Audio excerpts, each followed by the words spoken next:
everyone. In this video, we're going to be talking about the duodenum and the accessory organs. So in our last video, we talked about the stomach functions and the stages of gastric filling and emptying. And we kind of started talking about the movement of the gastric contents or the chyme into the duodenum. But now I want to elaborate on those functions and what exactly the role of each accessory organ is in terms of digestive processes. So what we're drawing in this picture is just a quick look at some of the structures that we would find in the immediate vicinity of the duodenum and the accessory organs. So we can see the stomach and then we can see the duodenum, and right where the duodenum ends, that's actually the point of connection to the jejunum, and we'll cover the function of the jejunum and the ileum in terms of nutrient absorption in the next video. We can also see the pancreas and the liver and the gallbladder, and the pink line is the diaphragm, so that's just our entry into the abdominal cavity. We see the aorta and the inferior vena cava, and it's important to take into consideration the blood flow into the liver. So one component is the hepatic artery and the other is the hepatic portal vein. We'll talk more about those later on. And then what we can also see in blue, all of the vessels that eventually come together to form the hepatic portal vein are the vessels of portal circulation. In the green, we can see the structures that allow for travel of bile into the duodenum. So from the liver, there's the right and left hepatic ducts. They combine to form the common hepatic duct, and they eventually merge with the cystic duct from the gallbladder to form the common bile duct. We can also see the pancreatic duct that travels through the middle of the pancreas, and they're together. The pancreatic duct and the common bile duct, they don't exactly merge, but they sort of emerge together to form the ampulla of Vater, which is just basically like a widening or a extension, like a wider opening in order to jump into the duodenum. And what we can see is we have a hepatopancreatic sphincter. It's also called the sphincter of Oddi, and that actually is just smooth muscle that surrounds both the common bile duct and the pancreatic duct, and regulates the flow of secretions into the duodenum. So now that we have our drawing labeled, what we want to do next is just sort of fade away some of the images and highlight the specific functions we want to talk about in order to explain what happens in the immediate area of the duodenum. So I want to start by elaborating a little bit in terms of the flow of chyme into the duodenum and some of the cell structures that we'll encounter along the way. Remember that we're still looking at the 4 layers of the digestive tract. So what I'm showing you is just some things that we would see in the mucosal layer. So we have our chyme that's going to empty into the duodenum, and then we're going to encounter several enteroendocrine cell types, specifically S cells and I cells. And the other thing that we need to talk about in order to explain movement of chyme into the duodenum and what happens next is the structures, the exocrine structures that we would find in the pancreas. So we've already looked at the pancreas in terms of viewing the endocrine cells or the endocrine structures that are present. And we said that that's a tiny percentage of the overall pancreatic function. So now we're going to take a look at the other cell types that we would find. And we see that we have these ducts basically that will empty into the pancreatic duct throughout the pancreas. And we have the sort of rounded part that almost looks like a little mushroom head is formed by these pyramidal shaped cells called acinar cells. And then there's a tube that conducts any secretions from that are from the acinar cells into the actual pancreatic duct, and those are duct cells or ductular cells. So as we progress through, we'll actually talk a little bit more about the structures we would find in each of those cells. But the first thing I want to mention in terms of what happens when chyme moves into the duodenum is that we're going to get a decrease in pH of the immediate vicinity of the duodenum and the cells that are around it. So the S cells in pink, those are enteroendocrine cells that are specific for sensing pH or a drop in pH. And so we know that the stomach acid that is entering into the stomach secretions has a pH of maybe 1 to 2 or so. So it's a very, very low pH. So as we bring that chyme with that hydrochloric acid into the duodenum, we're definitely going to lower the pH in the vicinity. And the S cells that sense this drop in pH will secrete a hormone called secretin. and secretin is going to be released into the bloodstream, and then it will be able to interact with the ductular cells of the pancreas. So now I just want to draw, they're actually squamous shaped cells, but I'm going to just draw a blow up of one cell so we can kind of take a look. So the lumen on the left side is basically the same as the lumen in the middle of the, like between the ductular cells that would conduct right into the pancreatic duct. And then what we can also see is we have a receptor that's present on the opposite surface of the cell. And that's going to be the site where secretin is going to bind. So what that tells us immediately is that secretin is a water-soluble hormone. So it binds the receptor, it causes a cascade of reactions and generation of a second messenger. And in this case, the second messenger is cyclic AMP. So we're going to get an increase in cyclic AMP. And then what we want to notice on the opposite side of the cell, facing the lumen, is a couple of important transporters. One of them is a chloride channel, and it allows for chloride movement into the lumen. Opposite of that, we have a chloride bicarbonate exchanger.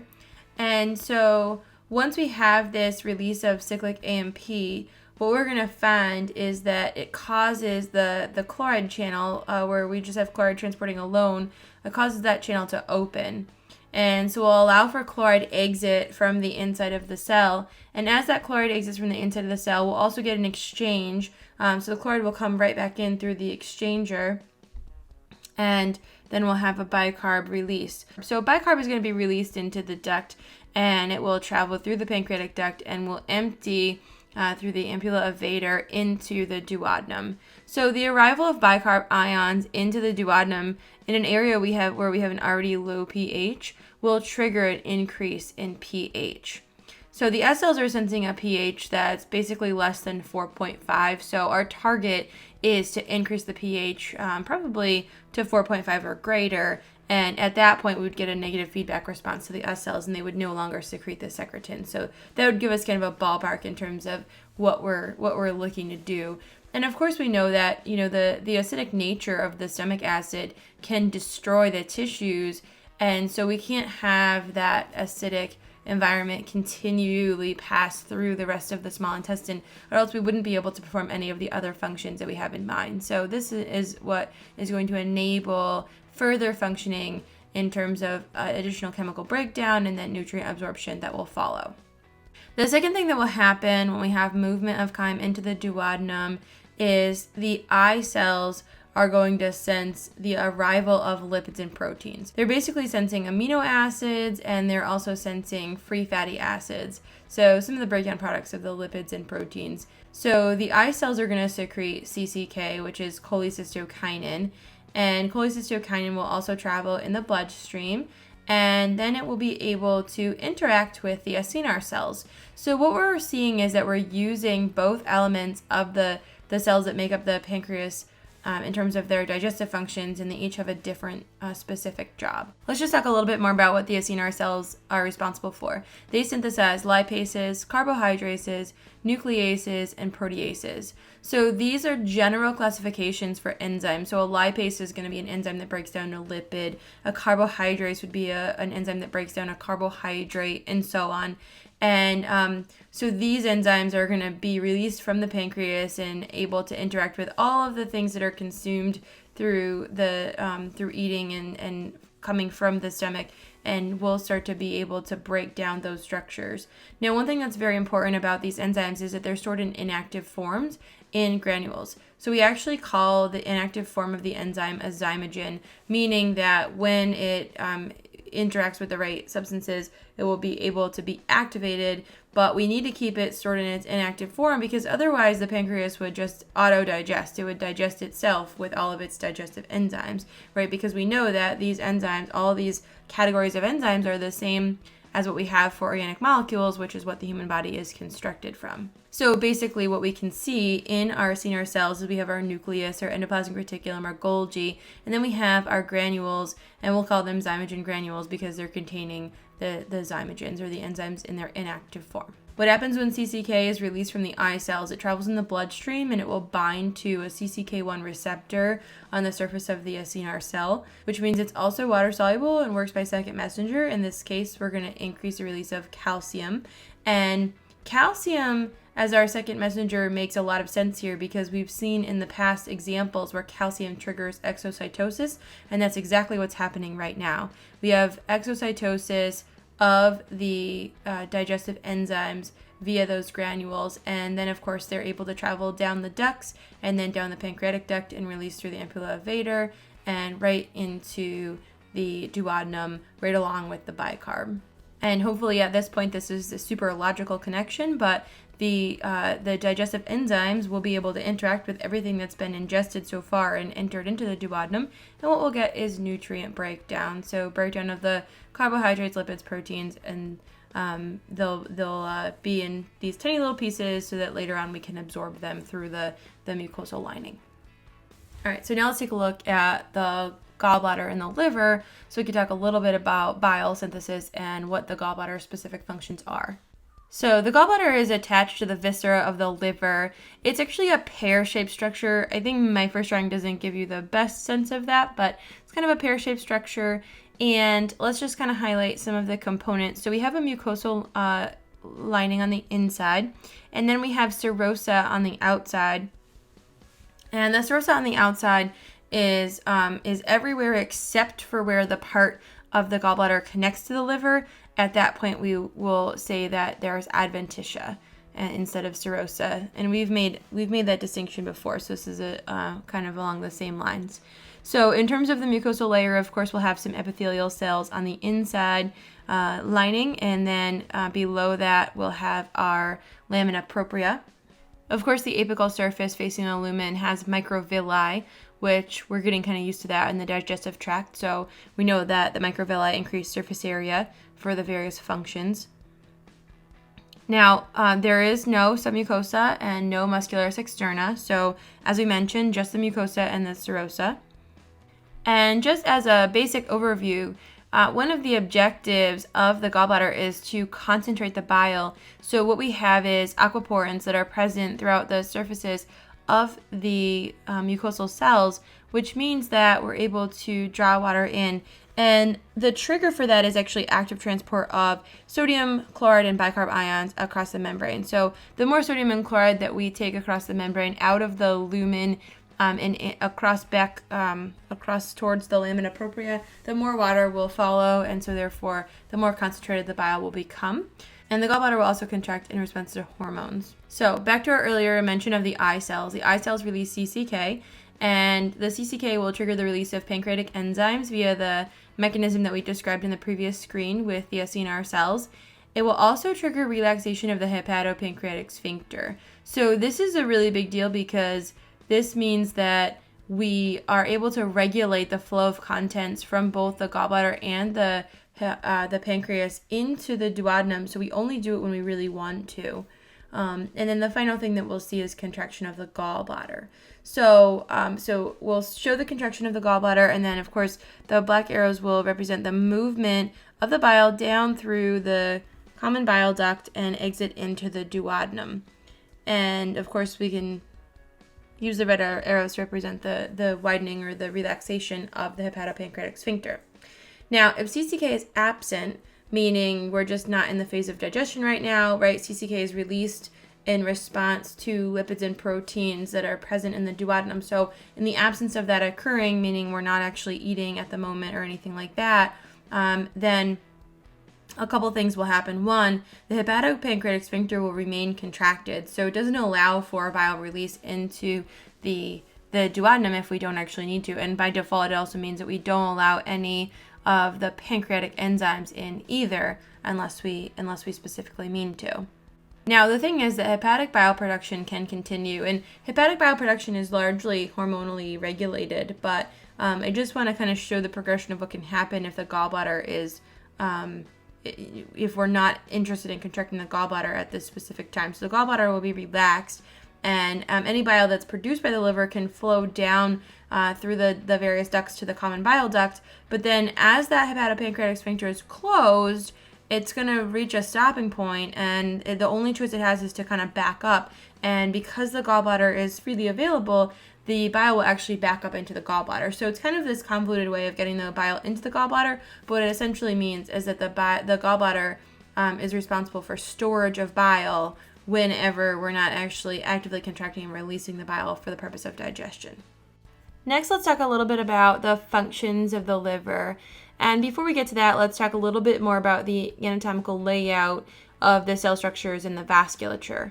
So we mentioned previously that we have a hepatic artery and a hepatic portal vein that enter into the liver. And we also mentioned that there were several vessels that make up the portal circulation that bring the blood to the hepatic portal vein and then subsequently to the liver. So one thing I want to mention right off the bat is that we've talked previously about portal circulation. In this case, we're talking about collection of nutrients and waste products from all of the abdominal or GI organs, so the spleen, the stomach, the large and small intestine, the gallbladder. All of these structures will have a capillary blood supply in which we are able to pick up or collect either toxins, various waste products, or various nutrients. And our objective is to ensure immediate delivery of all of those items to the liver before they're able to enter general circulation. So if it's nutrients that we're bringing to the liver, we're able to store them or decide how much is going to be able to circulate versus how much we need to keep for the liver. And if we're talking about waste products or toxins, we're basically protecting the other cells and the other parts of the body from those toxins. So we have the capillary circulation that picks up all of those things, and the vessels eventually combine to form a bunch of veins that merge to become the portal vein, and then that portal vein will deliver the blood to the liver, where it divides into more capillaries called sinusoids. So in our first drawing here, we can see that we have a hepatic artery and a portal vein, a branch of the portal vein that will merge and empty into the sinusoid, which is a capillary. And then we can see that there are several sinusoids that are kind of directed towards the central vein. So we can see that we have blood flow that is working from the exterior towards the interior of this structure. All of the burgundy colored cells are the hepatocytes. And then eventually the blood from the central vein will drain to hepatic veins in the inferior vena cava. So let's draw another picture of this and just kind of take basically one row from the hepatic artery and the branch of the portal vein to the central vein and take a look there. So in this drawing, we can see hepatocytes, which are the cells in burgundy, and there's essentially two rows of hepatocytes, and it's not rows is not the best way to describe it, but we have a canal that flows through the middle called Bile Canaliculi. And the bile is actually produced by the hepatocytes. We'll get to the functions in a minute. The bile empties into the bile canaliculi and then travels to the bile duct on the end. And then on the opposite side, we have, or lower down, we have, from the right, we have our hepatic artery and our portal vein that empties into the sinusoid, and then we will eventually dump into the central vein. Now, a sinusoidal capillary basically means that there are large gaps between the endothelial cells, which is what we're seeing here. And we've also replaced a few of the endothelial cells with some other cells called Kupffer cells. And the Kupffer cells are resident macrophages, so they're responsible for engulfing things that we really don't want to be circulating in the blood. We also have one other cell type called stellate cells. We can see those in purple. In between the sinusoid and the hepatocyte, we have a perisinusoidal space, and that space is basically interstitial fluid between the hepatocytes and the sinusoid. The hepatocytes are responsible for synthesis of proteins, lipoproteins, various things. So you can see that they'll exit from the hepatocytes and enter into the sinusoid and eventually drain into the central vein, and then make it back to the rest of the circulation. And of course, the bile we mentioned, produced by the hepatocytes, also empties into the bile canaliculi and travels to the bile duct. And if you look back at the very first drawing of all of the organs in the GI tract, we notice that we have the hepatic artery and the portal vein that enter the liver. We also have the bile duct that exits, and they're all kind of sitting in that same location at the hilum of the liver. All right. So let's talk about the different cell types. So the Kupffer cells are resident macrophages, as we mentioned, which means that they can engulf things that we don't want to be circulating. For example, some old red blood cells and other fragments. The stellate cells collect and store vitamin A, and this is kind of a big deal because this is what's responsible for formation of our visual pigment. So vitamin A is released as retinol, and retinol will travel bound to a binding protein to the retina of the eye. And it's in this location where it actually binds to something else called opsin to make rhodopsin, which is a visual pigment. So very simply, vitamin A is responsible for ultimately normal vision. And then, of course, there's the hepatocytes, which have just a ton of functions. They're very busy cells. So some things that they do: synthesis of albumin. We know that albumin is a necessary protein. It does some transport function, but mostly what we care about is it maintains the osmotic balance. We also have synthesis of lipoproteins, which are responsible for traveling various lipids throughout the body, and there's a couple different types that we'll get into later on. Also, synthesis of prothrombin and fibrinogen, which is for blood clotting. Uptake and storage of vitamin D and vitamin K. And vitamin K is also used in blood clotting. Degradation of toxins and drugs. And this is actually kind of an important point because while there are plenty of drugs that are water soluble that can be easily eliminated by the kidneys, there are lots of drugs that are lipid soluble, and they have to undergo various modifications in the liver by the hepatocytes in order to make them basically excretable. So what we're doing is providing some modification that causes a lipid soluble drug to become a water soluble drug, and hopefully also less toxic. But in doing so, we're able to allow for elimination of lipid-soluble drugs. Also, the hepatocytes are responsible for metabolism of lipids, carbohydrates, and proteins, which we're going to talk more about in the metabolism section. Bile production, production of insulin-like growth factor 1, and disposal of ammonia. All right, so that's a lot of functions, and that's a lot of stuff that's happening right in and around the duodenum with all those accessory organs.